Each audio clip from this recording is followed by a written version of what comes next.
ज्यावेळी आपण एखाद्या संकटामध्ये आणि त्रासामध्ये असतोय त्यावेळेस काय होत असते, आपण कोणत्याही नवीन कामाची सुरुवात करताना काय होत असते, मनामध्ये घाबरल्यासारखं होत असतं आपल्याला आणि भीत असतोय ना आपण की बाबा मी ह्या कामाची सुरुवात करू का नको, मला ह्या कामामध्ये यश मिळेल का, किंवा आपल्याला माहित असते बाबा आपण त्या कामाविषयी असं केलेलं असतोय, पूर्ण विचारपूर्वक ना आपण त्या कामाविषयी पाऊल उचलत असतोय, पण मनाच्या एका कोपऱ्यामध्ये कुठेतरी आपल्याला एक मनामध्ये रुखरुख आणि दुगदुग लागलेली असते की मी हे काम सुरू करू का नको. हे काय होत असते, आपण द्विधा मनस्थितीमध्ये अडकलेला असतो. त्यावेळी आपल्याला काय करायचं आहे, आपल्या देवाऱ्याच्या समोर द्यायचं आहे. या देवाऱ्यातल्या देवी देवतांच्याच बरोबर श्री स्वामी समर्थ माय माऊलींना आपल्याला नमस्कार करायचा आहे आणि त्यांना साकडं घालायचं आहे. मी जे हे काय काम करायचं आहे ते करू का नको, आतून भीती वाटते हे त्यांना काय जे आपलं कारण आहे ना ते त्यांना सांगायचं आहे. आणि काय करायचं आहे, त्यांच्यासमोर ना आपल्याला डोळे शांत मिटून ना थोडा वेळ बसायचा आहे.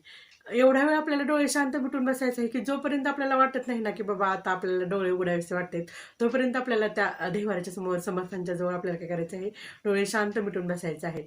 आणि ज्यावेळेस तुम्ही डोळे उघडचाल ना त्यावेळेस तो तुमचा आतला जो आवाज आहे ना तो आतला आवाज सकारात्मक असणार आहे आणि त्या कामाविषयीचं पुढचं एक पाऊल उचलायला तुम्हाला समर्थांनी सांगितलेलं असणार आहे. जणू काही समर्थ माय माऊलींनी आपल्या डोक्यावर हातच ठेवलाय का काय असं आपल्याला वाटणार आहे.